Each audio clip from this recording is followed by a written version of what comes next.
Assalamualaikum warahmatullahi wabarakatuh. Kami kelompok 1 dari kelas 11 MIPA B akan mempresentasikan tentang bab 7 yang bertemakan Rasul-Rasul itu kekasih Allah SWT. Sebelum kami memulai presentasi, saya akan memperkenalkan anggota dari kelompok kami terlebih dahulu. Yang pertama ada Adisa Tania Putri Arifa, absen 1. Yang kedua ada Anita Dia Suswanto, absen 3. Yang ketiga ada Farah Maulida Ajmala, absen 14. Yang keempat ada saya sendiri, Faris Muhammad, absen 15. Yang kelima ada Felicia Blenda Khosi, absen 16. Dan yang terakhir ada Mukamiluddin, absen 28. Hal-hal yang akan kami bahas pada presentasi kali ini, yang pertama ada pengertian iman kepada Rasul, yang kedua ada sifat wajib dan sifat jaiz, yang ketiga ada sifat mustahil, yang keempat ada tugas Rasul, yang kelima ada hikmah beriman kepada Rasul, dan yang terakhir adalah menerapkan perilaku mulia. Pertama-tama, saya Faris Muhammad akan menjelaskan tentang pengertian iman kepada Rasul-Rasul Allah SWT. Iman kepada Rasul berarti meyakini dengan sepenuh hati bahwa Rasul itu benar-benar utusan Allah SWT yang ditugaskan untuk membimbing para umatnya menuju ke jalan yang benar agar selamat di dunia dan di akhirat. Sesuai dengan firman Allah dalam Quran Surah An-Nisa ayat 136 yang artinya, wahai orang-orang yang beriman, tetaplah beriman kepada Allah dan Rasul-Nya dan kepada kitab yang Allah turunkan kepada Rasul-Nya serta kitab yang Allah turunkan sebelumnya.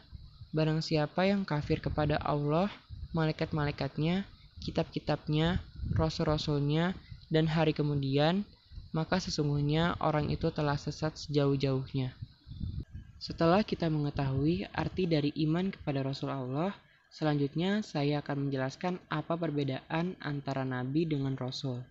Nabi adalah manusia pilihan yang diberi wahyu oleh Allah SWT untuk dirinya sendiri dan tidak mempunyai kewajiban untuk menyampaikan kepada umatnya. Sementara itu, Rasul adalah manusia pilihan Allah SWT yang diangkat sebagai utusan untuk menyampaikan firman-firman-Nya kepada umat manusia agar dijadikan pedoman hidup. Selanjutnya saya akan menjelaskan mengenai sifat wajib Rasul. Sifat wajib sendiri memiliki arti yaitu sifat yang pasti ada pada Rasul, dan seseorang tidak dapat disebut Rasul apabila tidak memiliki sifat ini. Sifat wajib ada 4. Yang pertama yaitu as-sidiq, kemudian al-fatonah, kemudian al-amanah, dan yang terakhir yaitu at-tabligh. Kita mulai dari yang pertama yaitu as-sidiq. As-sidiq artinya benar, yang mana mengartikan bahwa Rasul selalu benar. Seperti contohnya, kisah Nabi Ibrahim alaihissalam yang berani untuk berkata benar kepada ayahnya sendiri. Ia berani mengungkapkan bahwasannya menyembah berhala adalah sebuah perbuatan yang sangat dibenci oleh Allah Subhanahu wa Ta'ala. Dan ia pun bahkan sampai berani untuk menghancurkan berhala-berhala tersebut. Hal ini terdapat dalam surah Maryam ayat 41, yang artinya, dan ceritakanlah Muhammad kisah Ibrahim di dalam kitab Al-Quran. Sesungguhnya dia adalah orang yang sangat membenarkan seorang nabi. Selanjutnya kita masuk ke sifat yang kedua yaitu al-fatonah. Al-fatonah artinya cerdas, yang mana maksudnya adalah Rasul memiliki kecerdasan yang tinggi. Seperti halnya pada saat terjadi perselisihan antar kabilah di kota Mekah saat peletakan Al-Hajar Al-Aswad atau batu hitam di atas Ka'bah. Pada saat itu setiap kabilah menginginkan mereka yang meletakkan Hajar Aswad tersebut. Kemudian Rasulullah SAW dengan sangat cerdasnya memiliki sebuah ide, sebuah pemecahan masalah, yaitu ia mengambil sebuah kain besar yang di tengahnya terdapat Al-Hajar Al-Aswad. Kemudian setiap ujung dari kain itu dipegang oleh masing-masing dari mereka dan bersama-sama meletakkannya di atas Ka'bah.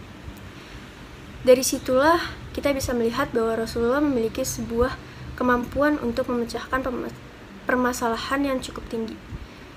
Jadi tidak ada satupun dari mereka yang merasa diperlakukan tidak adil. Selanjutnya ada al-amanah. Al-amanah artinya dapat dipercaya. Maksudnya yaitu Rasul selalu dapat dipercaya.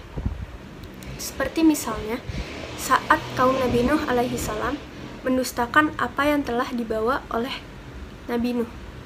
Kemudian Allah menegaskan bahwa Nabi Nuh termasuk orang yang amanah atau terpercaya. Hal ini terdapat dalam surah Asy-Syu'ara ayat 106 sampai 107. Yang artinya, ketika saudara mereka Nuh berkata kepada mereka, "Mengapa kamu tidak bertakwa? Sesungguhnya aku ini seorang rasul, kepercayaan yang diutus kepadamu." Dan yang terakhir kita masuk ke sifat wajib at-tabligh. At-tabligh sendiri memiliki arti yaitu menyampaikan. Maksudnya adalah Rasul selalu menyampaikan wahyu. Seperti halnya Nabi Muhammad SAW yang menyampaikan semua ayat-ayat Al-Quran kepada umatnya dan tidak ada satupun yang disembunyikan atau dihilangkan. Hal ini terdapat dalam surah Al-Maidah ayat 67 yang artinya, "Wahai Rasul, sampaikanlah apa yang diturunkan Tuhanmu kepadamu. Jika tidak engkau lakukan apa yang diperintahkan itu, berarti engkau tidak menyampaikan amanatnya. Dan Allah memelihara engkau dari gangguan manusia. Sungguh, Allah tidak memberi petunjuk kepada orang-orang yang kafir." Sifat jais. Sifat jais atau al-ardul basyariyah artinya Rasul memiliki sifat yang sama seperti manusia pada umumnya. Hal ini diterangkan oleh Allah Subhanahu wa taala di Quran surat Al-Mu'minun ayat 33, yang salah satu artinya berkata, "Orang ini tidak lain hanyalah manusia seperti kamu. Dia makan dari apa yang kamu makan dan meminum dari apa yang kamu minum." Rasul juga memiliki sifat khusus yang hanya terdapat pada Rasul itu saja, atau sifat yang tidak terdapat pada selain Rasul. Yang pertama adalah ismatur Rasul atau orang yang maksum. Artinya dia terlindung dari dosa dan salah ketika menyampaikan atau mengerjakan wahyu-wahyu Allah Subhanahu wa taala. Lalu yang kedua adalah iltizam mar Rasul atau dia berkomitmen. Dia tidak akan pernah mundur dari perintah Allah Subhanahu wa taala untuk menyampaikan wahyunya. Nah, selain sifat wajib, Rasul juga memiliki 4 sifat yang tidak mungkin untuk dimiliki. Yang pertama adalah al-kizib, yang artinya berbohong. Nah, Rasul ini tidak mungkin berbohong dan hal ini sesuai dengan apa yang dicantumkan dalam surat An-Najm ayat 2-4 yang berbunyi, "Madalla sabihukum wa ma goa wa ma ya'tiku anil hawa huwa illa wahyu yuha." Yang artinya, kawanku Muhammad tidak sesat, tidak pula keliru, dan tidaklah apa yang diucapkannya itu menurut keinginannya, melainkan apa yang diucapkannya itu sesuai dengan wahyu yang diberikan kepadanya. Selanjutnya adalah al-khiyanah. Al-khiyanah ini merupakan lawan dari sifat wajib Nabi, yaitu amanah. Dan Rasul tidak mungkin berkhianat, dan hal ini sesuai dengan apa yang dicantumkan dalam surat Al-An'am ayat 106, dan makna dari surat tersebut adalah Rasul mengikuti apa yang diwahyukan dari Allah kepadanya karena tidak ada Tuhan selain Allah, dan berpalinglah dari orang-orang musyrik. Dan yang ketiga ada sifat al-kitman. Al-kitman ini berarti bahwa Rasul tidak pernah menyembunyikan kebenaran, dan hal ini sesuai dengan apa yang dicantumkan dalam surat Al-An'am ayat 50, di mana surat ini berisi bahwa Nabi tidak pernah berkata bahwa ia memiliki wewenang atas perbendaharaan Allah dalam hal rezeki, lalu ia tidak pernah mengatakan bahwa ia mengetahui perkara gaib selain apa yang diwahyukan kepadanya, dan ia tidak pernah mengatakan bahwa ia malaikat, tetapi ia adalah utusan Allah dan selalu mengikuti apapun yang diwahyukan kepadanya.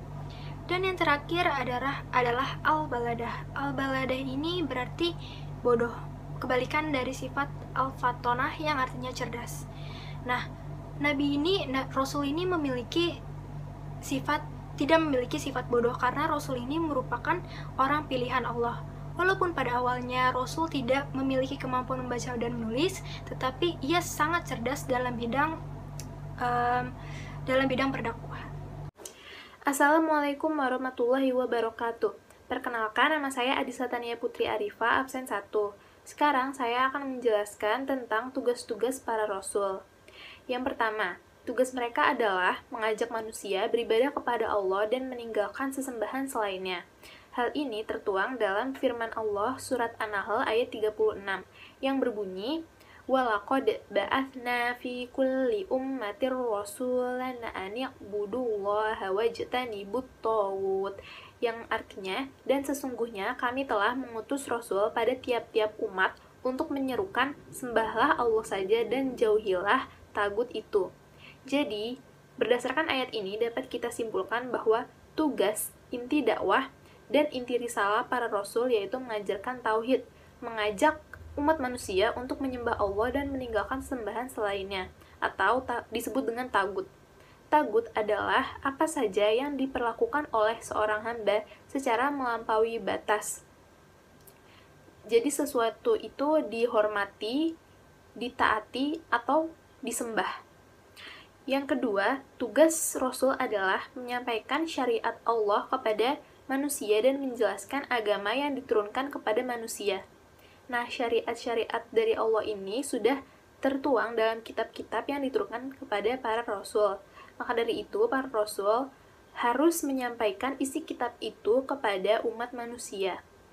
Yang ketiga, menunjukkan umat kepada kebaikan dan menyampaikan kabar kepada mereka tentang pahala yang disiapkan bagi pelakunya, serta memperingatkan kepada mereka dari kejelekan dan siksaan yang disiapkan untuk yang melanggarnya. Jadi, Rasul bertugas untuk memberi peringatan kepada umat manusia bahwa orang yang melakukan kebaikan kelak akan mendapat balasan surga dan memberi peringatan kepada orang yang biasa berlaku buruk bahwa kelak balasannya adalah neraka. Yang keempat, memperbaiki manusia dengan teladan dan contoh yang baik dalam perkataan dan perbuatan. Para rasul adalah orang-orang yang diberi petunjuk oleh Allah. Nah, mereka juga merupakan suri tauladan bagi umat manusia. Karena itu, mereka harus memberi contoh yang baik kepada umat manusia.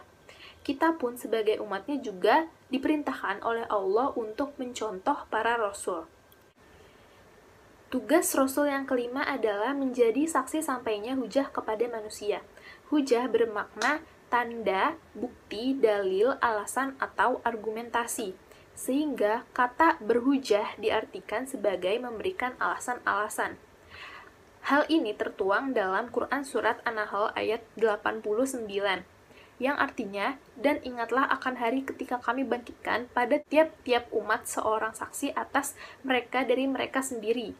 Dan kami datangkan kamu, Muhammad, menjadi saksi atas seluruh umat manusia.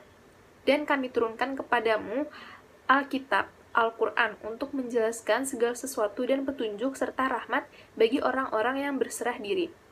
Dari ayat ini dapat kita simpulkan bahwa Nabi Muhammad menjadi saksi bagi umat manusia atas tersampaikannya hujah berupa Al-Quran. Lalu saya akan menjelaskan mengenai hikmah beriman kepada Rasul-Rasul Allah. Yang pertama, menyempurnakan iman kita. Yang kedua, menambah kecintaan kita terhadap Rasulullah. Ketiga, menjadikan Rasulullah sebagai suri tauladan. Yang keempat, mencontoh sifat-sifat Rasulullah. Yang kelima, mendorong diri untuk melakukan kebaikan-kebaikan. 6. Cinta terhadap apa yang dibawanya kemudian kita amalkan. 7. Menegakkan agama Allah Ta'ala dengan syariat yang diajarkannya. Dan yang terakhir atau yang kedelapan, menyadari bahwa hakikat dirinya adalah makhluk ciptaan Allah. Perilaku mulia atau amalan-amalan yang bisa kita contoh dari Rasul-Rasul ada 5. Yang pertama, kita bisa menjunjung tinggi risalah-risalah Allah Subhanahu wa Ta'ala. Lalu yang kedua, melaksanakan ibadah hanya kepada Allah Subhanahu wa Ta'ala. Yang ketiga, giat dan rajin bekerja untuk mencari rezeki yang halal. Yang keempat, berperilaku sesuai dengan tuntutan Rasulullah. Yang kelima, terus berdakwah kepada sesama agar ajaran Rasul ini tidak sirna. Sekian presentasi dari kelompok kami. Mohon maaf bila masih banyak kekurangan. Terima kasih. Wassalamualaikum warahmatullahi wabarakatuh.